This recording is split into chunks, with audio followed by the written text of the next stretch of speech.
பாஜகவோட அரசியல் கடந்த காலகட்டத்தில் இதே அதிமுகவை பிரித்தாளும் சூழ்ச்சி எல்லாரும் தனிமைப்படுத்தினாங்க. அது ஓபிஎஸ், எடப்பாடி, டிடிவி, சசிகலா இப்படி தனிமைப்படுத்திய ஒரு பெருமை பாஜக சாரும். அதே பாஜக இன்று அதே வேலையை ஒன்று சேர்க்கும் வேலையே நடக்குது. இது மக்களை முட்டாளன்னு நினைக்கிறாங்களா? தமிழ்நாட்டில் எந்த காலமும் பாரதிய ஜனதாங்கிற ஒரு கட்சி காலு முடியாது. கடந்த காலகட்டத்தில் இதே பாஜக திமுகவுடன் சேர்ந்து பல இலக்குகளை வாங்கியவங்க தான் 97. அந்த இலக்கு இப்போ சாத்தியப்படணும்னு ஒரு பார்வை பார்க்கணும் இல்லையா? கரெக்டு தான். நாம மக்களுக்கு அடையாளமா இருந்துக்கிடலாம். தமிழர்களுக்காக உரிமை கொடுக்கிறார். வெற்றியை வெட்டி பேச்சில்லை, தோல்வி வந்தாலும் வெற்றி வந்தாலும் தமிழினத்திற்கான போராட்டத்தில் தமிழன் என்று இன்னா செய்தாரே ஒரு தலைவரான நன்மையும் செய்தது வாயால உடைச்சிட்டு கொண்டு அவரை விட அதிகமாக பேசுவோம் தமிழ். அவரு அரசியல் பண்ணல, அவர் கம்பெனி நடத்துறார். அரசியல் வெற்றி இல்லை, வெற்றி பெறக்கூடாது என்று அவர் நினைக்கிறார். அப்போ ஒரு ஃபேக்ட் அங்கே எப்படி ஒரு வார் நடக்கும் தான் கேட்குறேன். திமுகவுக்கு ப்ளஸ் பாயிண்ட் என்னன்னா இன்னைக்கு இந்த எலெக்ஷன்ல மைனஸ் பாயிண்ட் ஆயிருக்கு. இப்போ விஜய், அதிமுக, திமுக இப்போ ஓட் ஷேரிங் எப்படி பிரியும்னு நினைக்கிறீங்க? காலையில் கிடைச்ச செய்தி, நான் எப்பவுமே ஃப்ரெஷ் செய்தி தான் சொல்வேன். அது திருமாவளவனுக்கு கொஞ்சம் மன சங்கடமாக இருப்பதாகவும், அவ்வளோ கிருமி மாதிரி உள்ளது. என்ன அது கிருமி. அந்த கிருமி 1.5% இவரை பாதிக்குன்னு சொல்றானே, சீமானே பாதிக்குதே.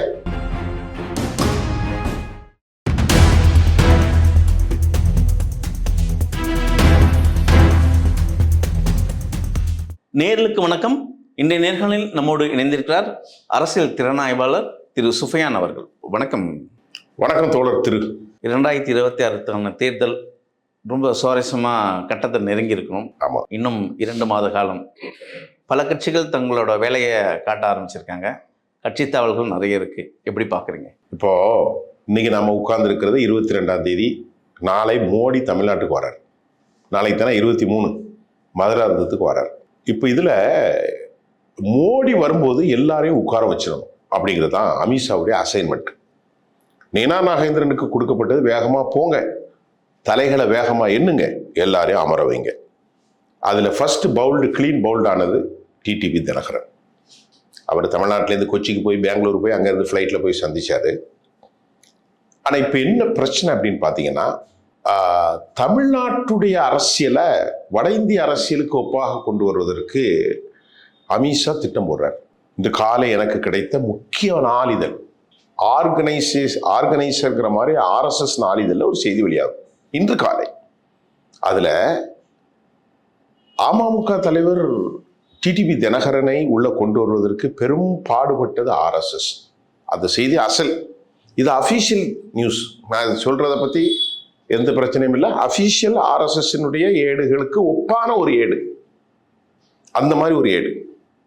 அதில் அருண்ங்கிற RSS தலைவர் தமிழ்நாட்டுக்கு வந்து எடப்பாடியோடு பல மணி நேரம் பேசி, அதுக்கப்புறம் டிடிவிலையும் பேசி, இந்த கூட்டணியில எவ்வளோ முக்கியம், நீங்கள் 2021 சேராமல் இருந்தனால 2024 சேராமல் இருந்தனால பெரிய தோல்வி, முக்குளத்தூர் வாக்கெல்லாம் உங்களுக்கு கிடைச்சிடும் அப்படின்னு பெரும் பங்காற்றி டிடிவி தினகரனோடு இணைத்தார்கள்.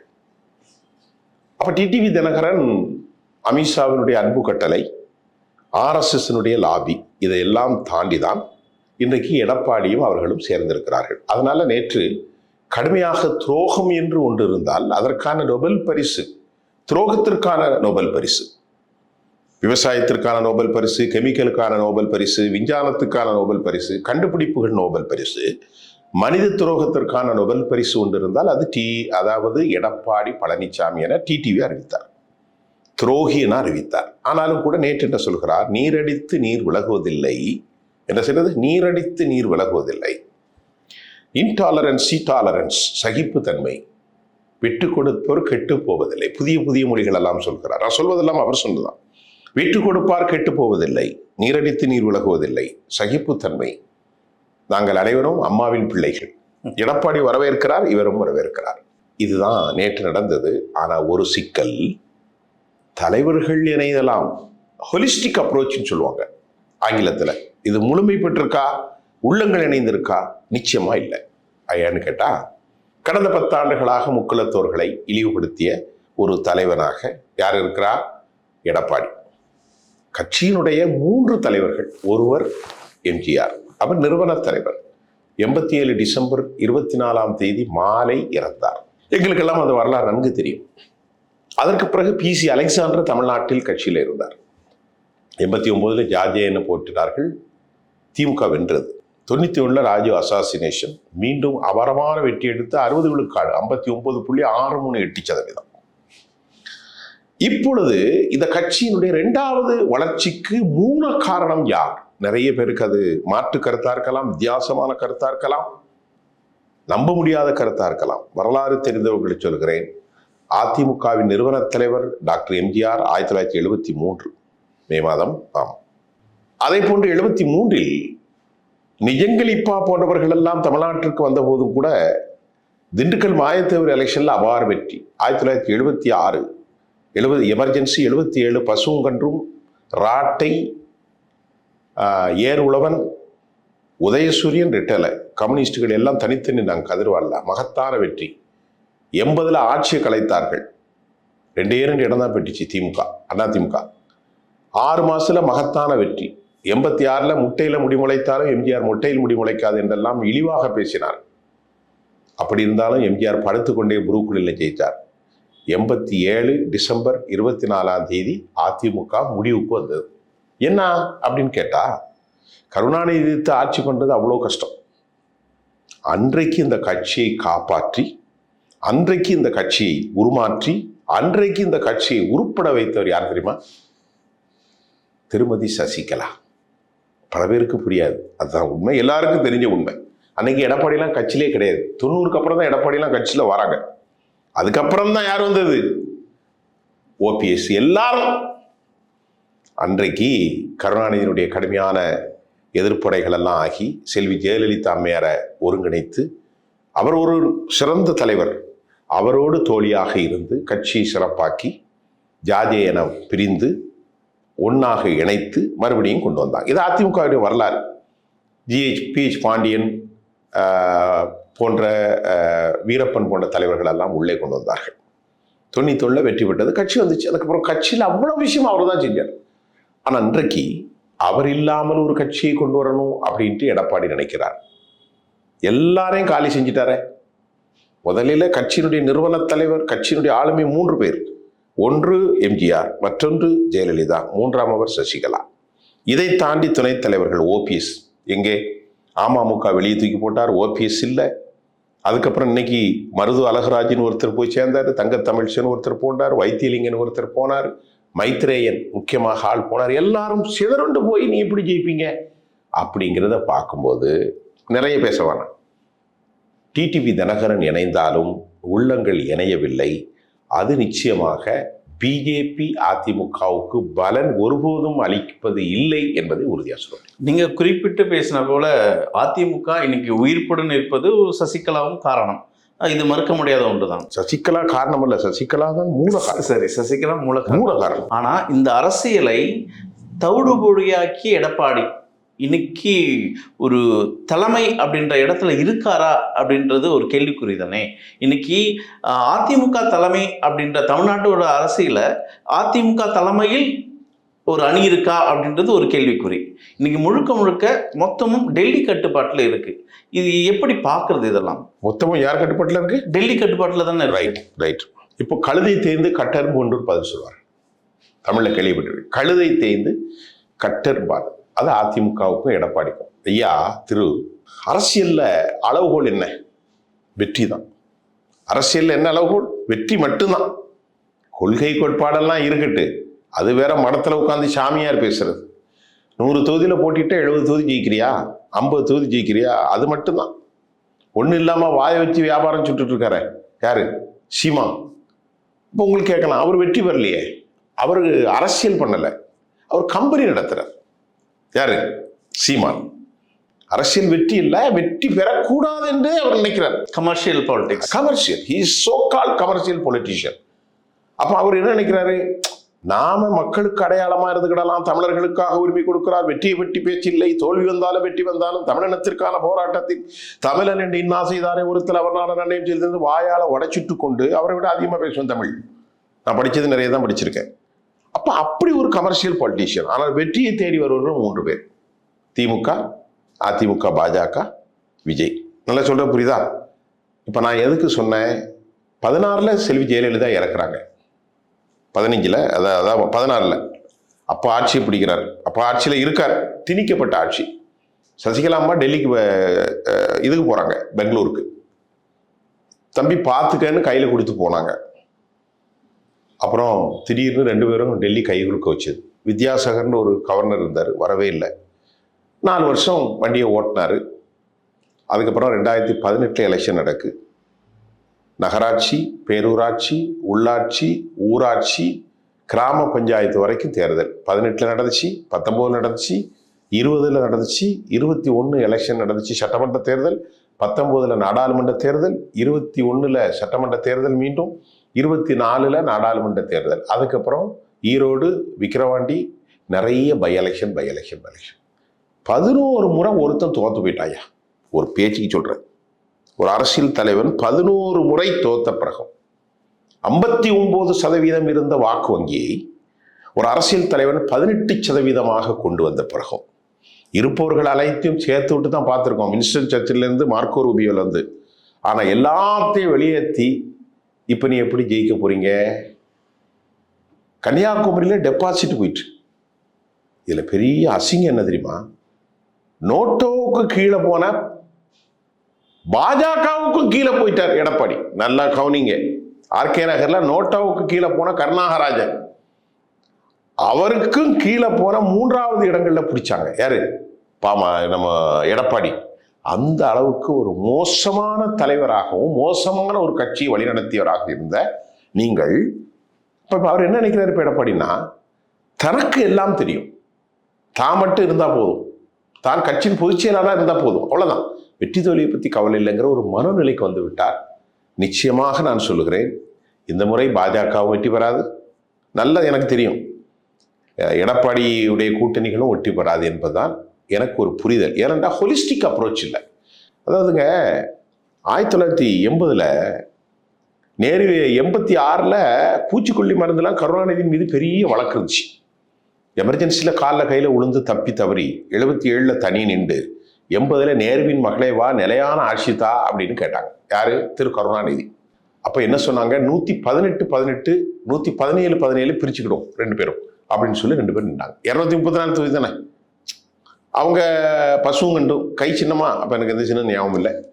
ஆனால் கடைசியில் எம்பி எலெக்ஷன் நடக்குது, அவ்வளோ தொகுதியிலையும் ஜெயிச்சிட்டாங்க. 39க்கு 37 யார் ஜெயிச்சா? திமுக, காங்கிரஸ். மக்கள் தெளிவாக ஓட்டு போட்டான். 6 மாதம் கழிச்சு எம்எல்ஏ எலெக்ஷன் நடக்கு. எம்பி எலெக்ஷனில் எம்ஜிஆர் ஜெயிச்சு தோத்த உடனே ரெட்டலைக்கு 2 சீட்டு கொடுத்தாங்க, கதை முடிஞ்சுதுன்னாங்க. 6 மாதம் கழிச்சு 140க்கு மேலே 160 சீட்டு பிடிச்சி ஜெயிச்சார்.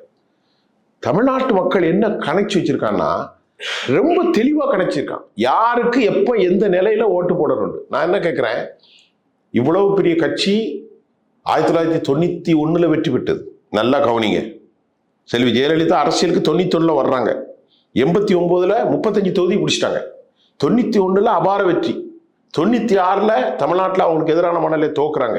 கோவை குண்டுவெடிப்பு 98 அலுவமா குரூப்பு. உடனே அதிமுக வெற்றி பெறுது. 2001 அதிமுக வெற்றி. 2006 கருணாநிதி வெற்றி, மைனாரிட்டி அரசு. 2011 2021 அவர் தான் வெற்றி பெற்றார். அவர் 16 ஜெயிச்சார்.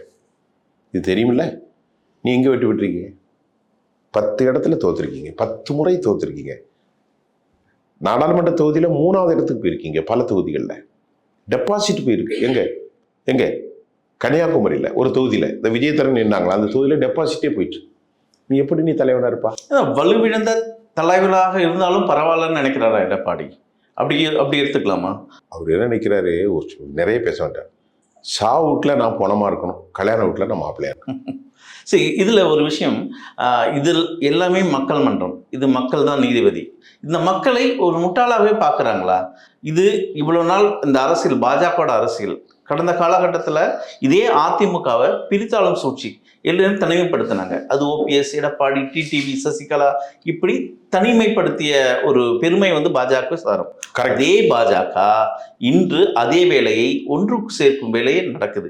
இது மக்களை முட்டாளன்னு நினைக்கிறாங்களா? ஒரு விஷயம் குறித்து வைங்க சார். நான் அரசியலே பேசலை சார், சவால் விடுறேன் சார். தமிழ்நாட்டில் எந்த காலமும் பாரதிய ஜனதாங்கிற ஒரு கட்சி கால் விட முடியாது. குறித்து வச்சுக்கிடுங்க. பாரதிய ஜனதாவுடைய இந்துத்துவ அரசியல் இருக்கு பாருங்க, அது அங்கதான் நடக்கும். இந்த தமிழ் மண்ணில் நடக்காத காரணம் இது பிறப்பு சிந்தனையில அப்படி ஒரு மண். இல்ல அப்படி நம்ம கடந்து போக முடியாது இல்லையா? ஆனா அப்படி நினைக்கிறீங்க எல்லாரும். கடந்த காலகட்டத்துல இதே பாஜக திமுகவுடன் சேர்ந்து பல இலக்குகளை வாங்கியவங்க தான் 97ல. அந்த இலக்கு இப்ப சாத்தியப்படும் ஒரு பார்வை பார்க்கணும் இல்லையா? கரெக்ட் தான். இப்ப பாஜக என்னைக்கு தனியே நின்றாங்க? அவங்க என்னைக்காவது தனியே நின்று இத்தனை % ஓட்டு பிடிக்கட்டுமே? அண்ணாமலையோட சேர்ந்து 11% பிடிச்சதாக சொல்லப்படுது. அப்படி அல்ல, பிடித்திருக்கலாம். தனித்து நின்றாலும் அது கூட்டணி இருந்துச்சு, மற்ற கட்சியெல்லாம் இருந்தாங்க. ஆனா தமிழ்நாட்டு மக்கள் என்ன நினைக்கிறாங்கன்னா, ஒரு பக்கம் ராகுல், இன்னொரு பக்கம் மோடி. அந்த இடத்துல எடப்பாடி தோக்கிறார். ஒரு பக்கம் ராகுல், மற்றொரு பக்கம் மோடி. ஏன்னா அது நடந்தது நாடாளுமன்ற தேர்தல். அண்ணாமலை கொஞ்சம் வைப்ரேட்டா வந்தனால கொங்கு மண்டலம் மற்ற பகுதிகளெல்லாம் அவருக்கு ஒரு 1.5% 2% ஓட்டு கிடைச்சது. பாஜகவின் ஓட்டு எவ்வளவு? மொத்தம் 5. அப்போ நாடாளுமன்ற தேர்தல் ஒரு 3% அவருக்கு கூட கிடைச்சது. ஏன்னா எடப்பாடியை விரும்பலை, சீமான விரும்பலை. ஒன்று ராகுல், இன்னொன்று மோடி. அந்த அடிப்படையில் தமிழன் ஓட்டு போட்டான். 1980 நாடாளுமன்றத்துக்கு நேருவின் மகளே வா, நிலையான ஆட்சி தருவான்னு ஓட்டு போட்டு 6 மாசத்துல சட்டமன்றத்திற்கு புரட்சி தலைவா வான்னு ஓட்டு போட்டான். அதே தமிழன், அதே குடும்பம், அதே ஓட்டு தான். நல்லா கவனிங்க. அப்படி போட்ட அந்த 11% அந்த 2% அண்ணாமலையை வச்சுக்கிட்டு பெற்றார்கள். இப்போ அவங்களுடைய ஓட்டு சதவீதம் 5க்கு மேலே கிடையாது. அவங்க எப்படின்னா ஒரு பிரதேச காங்கிரஸ் மாதிரி பிரதேச கட்சி. தமிழ்நாட்டை பொறுத்தவரை கிறிஸ்தவ நாடார்களுக்கும் இந்து நாடாருக்கும் ஒரு போலரைசேஷன். எங்க? கன்னியாகுமரி, கொலைச்சல், திட்டுவிலை, நாகர்கோயில், மண்டைக்காடு, அப்படி வள்ளியூர் வரைக்கும் இருக்கும். இந்த நாடார் பெல்ட் உள்ள ஓட்டுகள், கிறிஸ்தவ இந்து நாடார் ஓட்டுகள் எப்படி மாறிட்டுனா, கிறிஸ்தவ நாடார், அல்போன்ஸ் நாடார், அலெக்சாண்டர் நாடார்லாம் கைக்கு போடுவார்.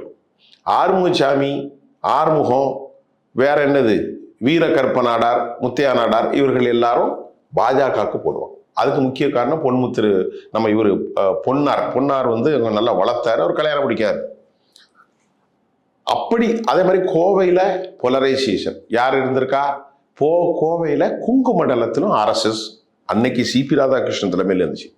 மெட்ராஸில் வேளாச்சேரி, தென் சென்னை, இங்கெல்லாம் வந்து மத்திய சென்னை, எல்லாம் சில பகுதிகளில் கும்பகோணம், இந்த பகுதிகளெல்லாம் பிராமணர்கள் எப்போதுமே அவங்க பிஜேபிக்கு போடுவாங்க. ஏன்னு கேட்டால் அது அவங்க கட்சி தான், அந்த சமூக கட்சி. பிராமணர்கள் எப்போதும் பிஜேபி, இவங்களை எல்லாரும் ஹிந்துன்னு சேர்த்தாலும். ஆக இதையெல்லாம் புரிந்து கொள்ளாமல் தமிழ்நாட்டில் அதிமுக வலுப்பெறும் என்று எந்த சாத்தியமும் இல்லை. எல்லா சமூகத்தில் பெரும்பான்மையான சமூகம் வன்னியர் சமூகம், முக்குளத்தூர் சமூகம், முத்தரையர் சமூகம், நாடார் சமூகம், தேவேந்திர குல வேளாளர் சமூகம், கவுண்டர் சமூகம். இந்த சமூகங்கள் அனைத்தும் தங்களை தமிழ் குடிகளாகத்தான் பார்க்கிறார்கள். பறையர் சமூகம் முறை. இவர்களுக்கும் பிஜேபிக்கும் எப்படி வாக்களிப்பார்கள்? ஆனால் எல்லா சமூகங்களும், இப்போ தலித்துகளில் பிஜேபிக்கு எங்கே ஓட்டு இருக்கு? யாரும் ஓட்டு போட மாட்டாங்க. யாருமே ஓட்டு போட மாட்டாங்க. அவங்க என்ன செஞ்சிருக்காங்க?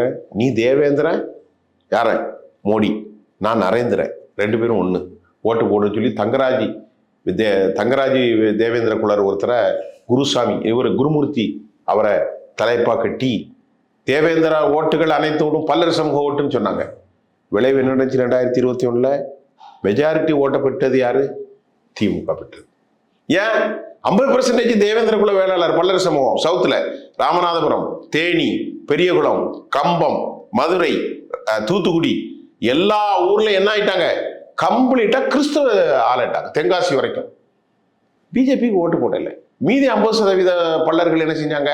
அவனை தான் கோயிலுக்கு விட இல்லையே, அவன் எங்க போடுவான் பிஜேபிக்கு? எல்லாரும் அண்ணா திமுகவுக்கு போட்டான், திமுகவுக்கு போட்டான், கிறிஸ்தவன் திமுகவுக்கு போட்டான், அன்னைக்கு கிடைச்சது. ஆனா நாடார் சமூகம் எப்படி மாறிட்டு? காங்கிரஸுக்கு ஓட்டு போட்ட நாடார்கள்லாம் எங்க மாறிட்டாங்க? பிஜேபிக்கு மாறிட்டாங்க. ஓகே, புரியுதா? இந்த போட்டியில இவர்கள் என்னதான் தலைகீழ நின்றாலும் தமிழ்நாட்டில் கால் பதிப்பது சிக்கல் சிக்கல் சிக்கல். ஓகே, வாட் எவர் மேபி நீங்க என்னுடைய perception. so and so called person is my perception. Okay, I share with you. so and so called person அப்படி அவங்க ஒரு திட்டமிடல் இருந்தாலும், அதாவது என்டிஏ கூட்டணியில ஒரு திட்டமிடல், இந்த பக்கம் முக்குளத்தாகட்டும், கொங்கு மண்டலம் ஆகட்டும், யாருமே எல்லாருமே ஒரு இடத்துல நிற்கும் போது எதிர் அணியில் இருக்கிற இந்த திமுக அணிக்கும் அதே பலம், அதே வாய்ப்பு அவங்களுக்கும் ஆட்கள் எல்லாம் இருக்காங்க இல்லையா? திமுகவுக்கு என்ன கேட்குறீங்க? பலம் இருக்கா, பலவீனமா?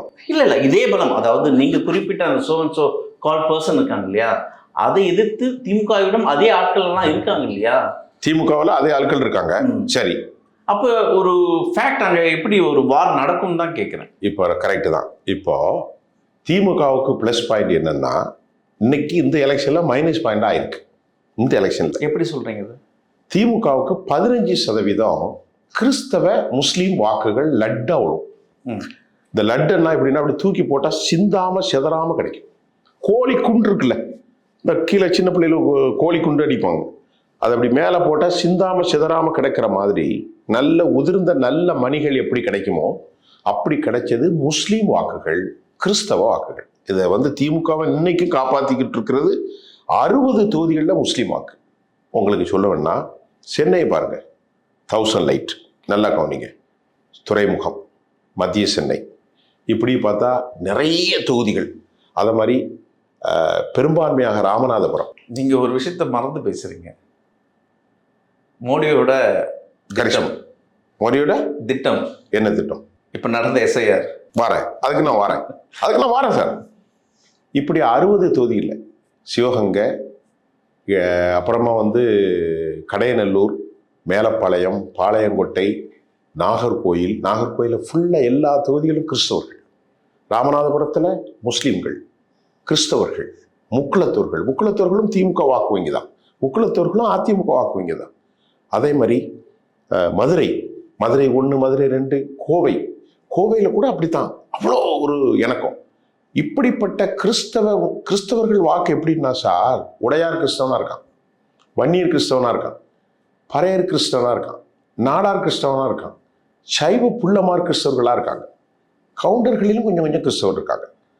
இந்த ஓட்டுகள் 15% திமுக லட்டா பெற்றது. 40%, 15 போனால் எத்தனை சதவீதம்? எங்கே 25. இந்த 25ல் தலித்துகள் வாக்குகளை கன்சாலிடேட் பண்ணி கொடுத்த பெருமை திருமாவளவனுக்கு உண்டு. நார்த்தில் வன்னியர்கள் ஓட்டு திமுகவுக்கு அப்படி லட்டா கிடைச்சது. இந்த முறை 1% வன்னியர் ஓட்டு கூட கிடைக்க போகுது. எப்படின்னு கேட்டீங்களா, பாமகவுடைய தலைவர் சேர்ற மாதிரி இருக்கு, அது கூட கிடைக்கும். ஆனால் பலவீனம் என்ன என்று தெரியும். அதுதான் அவர்கள் அதை உடைப்பதற்குத்தான் காங்கிரஸ் மூலம் பெரிய சிக்கலை உண்டாக்குறாங்க, மாணிக் தாக்கூர் மூலம். எப்படின்னு கேட்டா, இன்னைக்கு காலையில் எனக்கு கிடைச்ச தகுதி, பெரும்பான்மையாக சவுத்தில் இருக்கக்கூடிய மைனாரிட்டி, மயிலாடுதுறை போன்ற பகுதியில் இருக்கிற ஏராளமான முஸ்லீம் நிறைய பேர் காங்கிரஸ்ல இருக்கிறாங்க. காங்கிரஸை வெளியே திமுக அனுப்பிட்டா அவர்களுக்கு சிக்கல் வந்துடும் அப்படின்னு ஒரு கேள்வி. அதை வெளியே கொண்டு வர்றதுக்கு காங்கிரஸ், ஆர்எஸ்எஸ் பாஜக தாண்டி காங்கிரஸ்லேயே நிறைய RSS காரங்க இருக்காங்க. இப்போ அமெரிக்கை நாராயணன் ஒருத்தன் உண்டு, அவரெல்லாம் பக்கா RSS.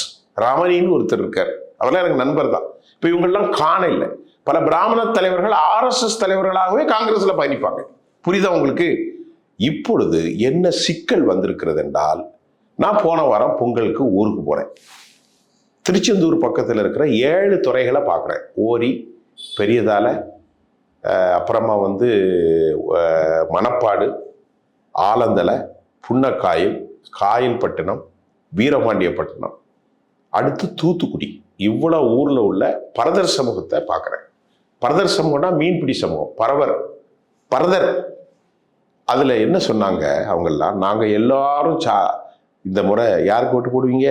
எனக்கு ரொம்ப க்ளோஸ், மீன் வாங்கிட்டு பேசிகிட்டு இருக்கேன், விஜய்க்கு தான் போடும். இந்த ஓட்டெலாம் முன்னாடி யாருக்கு போட்டீங்க? திமுகவுக்கு போட்டோம். விஜய் முதல்ல சவுத்தில் மீன் பிடிக்கிறவங்க கன்னியாகுமரி வரைக்கும் இந்து மீனவர்கள் அல்ல, கிறிஸ்தவ மீனவர்கள். அந்த ஓட்டை காவுக்குள்ள போறது யாரு இந்த முறை? விஜய் பண்றாரு. என்ன காரணம்? அவர் கிறிஸ்தவ மேரி மாதாவை வணங்கக்கூடிய S.A. சந்திரசேகருடைய மகன் விஜய், அவன் ஒரு கிறிஸ்தவன். அதனால பரதர் ஓட்டுகள் முல்லாவும் கடற்கிற ஓரையில திமுகவுக்கு ஆதரவாக இருந்த ஓட்டு எங்க போயிட்டு இந்த முறை விஜய்க்கு போகுது. அதுக்கு முன்னாடி 77ல் எங்கர்ஜி, மீனவன் பட்டத்து ராஜாவும் பட்டாள சிப்பாவும் ஒன்றான கலவில் எம்ஜிஆர் ஓட்டு ரெட்டன. அந்த ஓட்டு இடம் மாறிட்டு யாருக்கு? திமுகவுக்கு. இப்ப திமுக அதிமுக எங்க இடம் மாறுது? விஜய்க்கு போகுது. இது திமுகவுக்கு பெரிய பலவீனம். இரண்டாவது பலவீனம், சைவ புள்ளமாராக இருக்கக்கூடிய கிறிஸ்தவ ஓட்டுகள். அவர் கிறிஸ்தவனா அவர் சொல்லலை, அவர் அனைவருக்குமானவர் தான். ஆனால் நானாடவில்லை என்றாலும் என் சதையாடுதுன்னு சாதி பாசம், நம்மால் நிக்காண்டா கத்தோலிக்கர் ஒரு ஓட்டை போடு அப்படின்னு விஜய்க்கு அது போகுது. அது திமுகவுக்கு மிகப்பெரிய பலவீனம். இரண்டாவது பலவீனம், ஆனால் முஸ்லீம் ஓட்டுகள் ஒன்றும் பிரியாது. முஸ்லீம்கள் தெளிவாக இருக்கிறார்கள். அதில் முஸ்லீம் ஓட்டுகள், கிறிஸ்தவ நாடார் ஓட்டுகளும் பிரியாது. நல்லா கவனிங்க, சிஎஸ்சி நாடார் ஓட்டுகள் பிரியாது. முஸ்லீம் ஓட்டுகள் திமுகவுக்கு தான் விழும், அதிகமாகவே விழும். ஆனால் விஜய் கடலோர ஓட்டுகளை மட்டும் எல்லா இடங்களிலும் திமுக வாக்கு வங்கி அதை உடைக்கிறார். அதுல 30 வயசு. ஆனா ஒரு பலம் என்ன, பலவீனம் என்னென்றால், கேப்டன் விஜயகாந்த் 2006 வரும்போது அவர் பெற்ற வாக்குகள் எவ்வளவு? 6%. 2008-9 எவ்வளவு பெற்றார் அவர்? அதுக்கப்புறம் பெற்ற வாக்கு 8.5%. கடைசி அவர் இறந்து போறதுக்கு முன்னாடி எவ்வளவு பெற்றார்? 10.29%. அவருக்கு ஆதரவாளர்கள் யார்? 30 வயசு, 35 வயசு, 40 வயசு, 45 வயசு, 50. ஆனால் விஜய்க்கு ஆதரவாளர்கள் யார்? 30 வயசுக்கு உள்ளதான். இந்த வேறுபாடு இருக்கு. நான் சொல்றது புரியுதா உங்களுக்கு? புரியுது. உங்க எவாலுவேஷன் நான் சொல்றீங்க, குறிப்பிட்டு பேசுறீங்க. ஆனா இதே மைனஸ் திமுகவுக்கு மட்டும் மைனஸ் இல்லையா? அதிமுகவுக்கும் தானே அது மைனஸ் தான். ஆனா நடிகர் விஜய் அதிமுகவை விட திமுகவை அதிகமாக சுரண்டலாம் என்று நான் நம்புறதுக்கு சில காரணங்கள் இருக்கு. அவர் எல்லாத்தையும் சுரண்டிட்டு போயிடுறாரு. பாஜக வாக்க சுரண்ட முடியாது. ஏன்னா அங்க ஃபுல்லாவே அந்த கட்சி அந்த அந்த அந்த ஹிந்துத்துவ ஆள்கள் தானே இருப்பான். ஒன்னி பிராமணர் இருப்பார்கள், இல்லது முதிர்ந்த இருப்பார்கள். மற்றபடி ஒண்ணும் இல்லை. பாஜக விட்டுருங்க, எல்லாத்தையும் கொஞ்சம் கொஞ்சம். இல்ல, ஒரு கன்க்ளூஷனுக்கு வருவோம். இப்போ விஜய் களத்துல விஜய், சீமான், அதிமுக, அதாவது என்டிஏ கூட்டணி மற்றும் திமுக கூட்டணிகள். இப்போ இந்த சிதறல்கள் இருக்கு இல்லையா, இந்த ஓட்டு சிதறல்கள் இருக்கு இல்லையா, சீமான நம்ம சவுத் சைட் நம்ம ஒப்பிட்டு பேச முடியாது, அதை விட்டுருங்க. இப்போ விஜய், அதிமுக, திமுக, இப்போ ஓட் ஷேரிங் எப்படி பிரியும்னு நினைக்கிறீங்க சார்? விஜய்க்கு எப்படி போட போறாங்கன்னா, திமுக அதிமுகவே பிடிக்கலன்னு வைங்க, அவங்க விஜய்க்கு தான் போடுவாங்க. ரெண்டு பேருமே பிடிக்காது. இப்போ நிறைய பேர்ட்ட கேளுங்க, பெரிய ஊழல்ப்பா, 50 வருஷமா ஆயிட்டு, 60 வருஷமா தமிழ்நாட்டில் ரெண்டு பேரும் கெடுத்துட்டாங்க, குட்டிச்சோறாகிட்டாங்க, ஒரு மாற்றம் வரணும்பா அப்படிங்கிட்டு சொல்றோம். யாருக்கு போடுவான்? விஜய்க்கு தான் போடுவோம். ஒன்று. இளம் வயதினர் இருக்காங்க பாருங்க, எல்லா தரப்பிலும் இருக்கிறார்கள். அதில் தலித் இளைஞர்கள் அதிகமாக இருப்பதாக எனக்கு செய்தி வந்திருக்கு. இன்னைக்கு காலையில் கிடைச்ச செய்தி. நான் எப்பவுமே ஃப்ரெஷ் செய்தி தான் சொல்வேன். அது திருமாவளவனுக்கு கொஞ்சம் மனசங்கடமாக இருப்பதாகவும், அதிகமாக தீண்டாததற்கு காரணம் அது ஒரு காரணம் என்றும் இன்று காலை 9-10 மணிக்கு எனக்கு ரிப்போர்ட் வருது. எனக்கு பல ரிப்போர்ட்டுகள் வரதான் நான் சொல்லுவேன். என்னுடைய கருத்துலாம் கிடையாது. என் கருத்தை கேட்டால் அது வேற மாதிரி சொல்லுவேன். ஒன்று, தலித் இளைஞர்கள் எப்போதுமே எம்ஜிஆர் பின்பக்கம் இருந்தவர்கள் கடைசி வரைக்கும். இப்போ அந்த ஓட்டுகளை நார்த்தில் திருமாவளவன் கன்சாலிடேட் பண்ணிட்டார். இப்போ அந்த ஓட்டுகள்லேருந்து குறிப்பிட்ட சதவீத இளைஞர்கள் விஜய்க்கு போடுவார்கள். ஒன்று. கிறிஸ்தவ இளைஞர்கள் விஜய்க்கு போடுவார்கள். மற்ற எல்லா சமூகத்திலும் இருக்கக்கூடிய இளைஞர்கள் விஜய்க்கு போடுவார்கள். அதில் எந்த மாற்று கருத்தும் இல்லை. வெற்றி பெற முடியுமா அப்படிங்கிறது வேற விஷயம். நான் சொல்வது குறைத்த மதிப்பீட்டில் போடுகிறார்கள். இதுல அதிகமாக கிறிஸ்தவ வாக்காளர்களை, முஸ்லீம் வாக்காளர்களை, சாதி வாக்காளர்களை கொண்ட விஷயத்துல திமுகவுக்கு எப்படி பாதிக்கும் அப்படின்னு நீங்க கேட்குறீங்க. அதிமுகவுக்கும் பாதிக்கும். ஏன்னா ஏன் பாதிக்கும்னா, அதிமுக ஏற்கனவே கழுதை தேர்ந்து கட்டெரும்பாக ஆகிவிட்டது. இனி அங்க பாதிக்கிறதுக்கு ஒண்ணும் இல்லை. அவன் கடைசியில 18% அதிமுக இருந்துச்சு, 23% தானே இருந்துச்சு அதிமுக. திமுக 40 தானே இருக்கு. இப்ப 40 பாதிச்சு 35 வந்தாலோ அல்லது 33 வந்தாலோ, இப்ப திமுகவை விட அடுத்த இடத்தில் எடப்பாடியோ விஜயா வரப்போறனால கடும் போட்டி இருப்பதை நாம் புரிய முடிகின்றது. ஏன்னு கேட்டீங்கன்னா, ஒரு விஷயத்தை சொல்ல முடியும், விஜய் ஒன்றும் ஆட்சிக்கு வர முடியாது, ஆட்சியை பிடிக்கவும் முடியாது, சில தொகுதிகளில் ஜெயிப்பது கூட சில கடினம். ஏன் கேட்டால் என்றால், ஓட்டு அரசியல்ல நாங்கள்லாம் பார்த்துருக்கோம். ஒரு 40 வருட அனுபவத்தில் நான் சொல்கிறேன். ஓட்டு அரசியல்ல பிரச்சாரத்தின் கூடுகிற கூட்டங்கள் மட்டும் ஓட்டளிக்காது. இப்போ உதாரணத்துக்கு சென்னையில் ஒரு கூட்டம் போடுறாரு நடிகர் மோடி. சென்னைக்காரன் மட்டும் வரமாட்டான், விழுப்புரம் மாவட்டத்திலேருந்து வருவான், திண்டிவனத்திலேருந்து வருவான். சென்னை புறநகர், தாம்பரம், செங்கல்பட்டு, காஞ்சிபுரம், சிறுவில்லிபுத்தூர், ஏதோ ஒரு பக்கத்தில் ஸ்ரீபெரும்புதூர், ராணிப்பேட்டை, அவ்வளோ பேர் இங்கே வருவான். இந்த சென்னை, காஞ்சிபுரம், ஸ்ரீரங்கம், ஏதோ ஒரு சொன்னப்போ ஸ்ரீபெரும்புதூர், எல்லா செங்கல்பட்டு, திண்டிவனம், விழுப்புரத்துலாம் பார்த்தீங்கன்னா இது எத்தனை தொகுதி வரும்னு பார்த்தீங்கன்னா ஒரு 100கணக்கான தொகுதி வரும். இவ்வளோ மாட்டுக்கும். ஆனால் கூடுனது எவ்வளோ கூட்டியிருப்பான்? ஒரு 1.5 லட்சம் பேர் கூட்டியிருப்பான். இப்போ 100 கணக்கில் இன்று இந்த 1.5 லட்சத்தை கூட்டி கணக்கு போட்டு பாருங்க. ஒரு தொகுதிக்கு 2000, 4000, 5000, 8000 ஓட்டு தான் வரும். அதை வச்சு பெரும் கூட்டம் கூடியது வெற்றி நிச்சயம் நீங்க முடிவு பண்ணக்கூடாது. மதுராந்தகத்தில் நாளைக்கு 23ஆம் தேதி மோடி வர்றாரு சார். இல்ல இந்த ஈக்குவேஷன் நீங்க சொன்ன ஈக்குவேஷன் எல்லா கட்சிகளுக்குமே பொருந்தும். எல்லா கட்சிகளும் it can be applied all political parties, not only in particular party. சென்னையில பெருங்கூட்டம் நடக்குது. விஜய் கரூர்ல வந்து கூட்டம் போட்டார், 41 பேர் செத்து போயிட்டான். கரூர்காரன் மட்டுமா இருந்திருப்பான், கோயம்புத்தூர்ல இருந்து வந்திருப்பான், திருப்பூர்ல இருந்து வந்திருப்பான், உடுமலைப்பேட்டையில இருந்து வந்திருப்பான், ஈரோட்ல இருந்து வந்திருப்பான், கரூர்ல இருந்து வந்திருப்பான், திருச்சியில இருந்து வந்திருப்பான், முதுகுளத்தூர்ல அந்த பக்கத்துல இருக்க அந்த ஊர்ல இருந்து வந்திருப்பான், ஏன் தூத்துக்குடியில இருந்து வந்திருப்பான். அதுல மிஞ்சி போனா ஒரு 30,000 பேரை வச்சு விஜய்க்கு பெரும் மாசு லீடு அப்படிலாம் சொல்ல முடியாது. அது தப்பு. டிசைடிங் ஃபேக்ட் எப்படி? டிசைடிங் ஃபேக்டர் எப்படின்னா, அடிப்படை ரூட் காஸ்ட்ல மக்களுக்கு ஏற்படுகிற வெறுப்பும் விருப்பும். இனி நாம இதுக்கு போடவே கூடாது, வேணாப்பா இனி போட்டுத்தான் ஆகணும். கருணாநிதி பெரிய ஊழல், சர்க்காரியா ஊழல், இனி எம்ஜிஆர் வரணும்பா அப்படின்னு ஓட்டு போட்டான். காங்கிரஸ் அதோட ஒளிஞ்சு போச்சு. ரெண்டாவதுல மிக முக்கியம் பூத் கமிட்டி இருக்கு பார்த்தீங்களா, அது ரொம்ப முக்கியம். ஒரு பூத் கமிட்டியில கிட்டத்தட்ட ஒரு 1800, அதாவது பூத் கமிட்டி ஒரு தொகுதிக்கு ஒரு கமிட்டி வருதுன்னு வைங்களேன். ஒவ்வொரு பூத்துலையும் இந்த இடத்துல பார்த்தீங்கன்னா இவ்வளவு பூத்துனா, ஒவ்வொரு பூத்திலும் அந்த வார்டில் இருக்கிறவங்கள ஒவ்வொரு மக்களா கொண்டு போய் கையை பிடிச்சி ஓட்டு போடும்.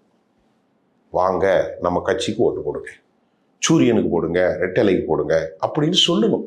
அந்த கட்டமைப்பு திமுகவுக்கு தான் இருக்கிறது, அந்த கட்டமைப்பு அதிமுகவுக்கு தான் இருக்கு. அந்த கட்டமைப்பு யாருக்கு இல்ல? விஜய்க்கு கிடையாது.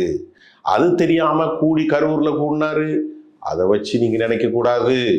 அது ஓட்டாக டிரான்ஸ்பர் ஆகாது, அது ஓட்டாக கன்வெர்ட் ஆகாது. இதுதான் முக்கியம். இதெல்லாம் தெரியாம கூடுகிற கூட்டம் சார், 6 மாவட்டங்கள் சார், ஒரு மாவட்டத்துக்கு 10, 12 தொகுதி சார், 6 மாவட்டத்துக்கு 60 தொகுதி சார், ஒரு தொகுதிக்கு 2 லட்சம் ஓட்டு சார், 10 தொகுதிக்கு 20 லட்சம் ஓட்டு சார், 60 தொகுதிக்கு எவ்வளவு சார்? எவ்வளவு ஓட்டு? ஒரு தொகுதிக்கு 2 லட்சம் ஓட்டு, 10 தொகுதிக்கு எத்தனை ஓட்டு? 20 லட்சம் ஓட்டு, 50 தொகுதிக்கு எவ்வளவு ஆச்சு? 1 கோடி ஓட்டு சார். ஒரு பேச்சுக்கு சொல்ல வரேன். அப்ப 50 தொகுதிக்கு 1,80,00,000 ஓட்டுக்கு 2 லட்சம் பேர் கூடினா எப்படி சார் ஜெயிப்பா? ஐயா உன்ட்ட கூடினவன் 50 தொகுதிக்காரன் கூடியிருக்கான் ஐயா. அந்த தொகுதியில 70 லட்சம் ஓட்டு இருக்கு, உன்ட்ட கூடினவன் 70,000 பேர் கூட இல்லையே. இல்ல இப்படி கூட கால்குலேட் பண்ணலாம் சார். இதுதான் கால்குலேஷன் சார், செப்பாலஜிஸ்ட் கால்குலேஷன்.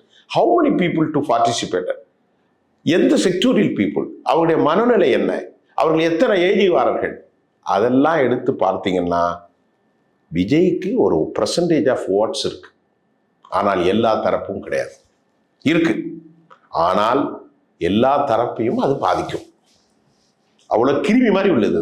என்னங்க அது கிருமி. அந்த கிருமி 1.5% இவரை பாதிக்குன்னு சொல்றானே, சீமானே பாதிக்குதே. சீமான் இந்த புற நாசமாகிறதுக்கு 2 காரணம் தான் இருக்கு. ஒன்று, விஜயால ஒரு 1% போகும். பெரியாரை கை வச்சு அவனு விளங்கினதே இல்லை. இந்த முறை காலி ஆயிரும், குறிச்சு வச்சுடுங்க. அதையும் கேட்போம். தொடர்ந்து பேசுவோம். இன்னும் சில காலம் தான் இருக்கு. உங்கள் நேரத்துக்கு மிக்க நன்றி. ரொம்ப நன்றி சார்.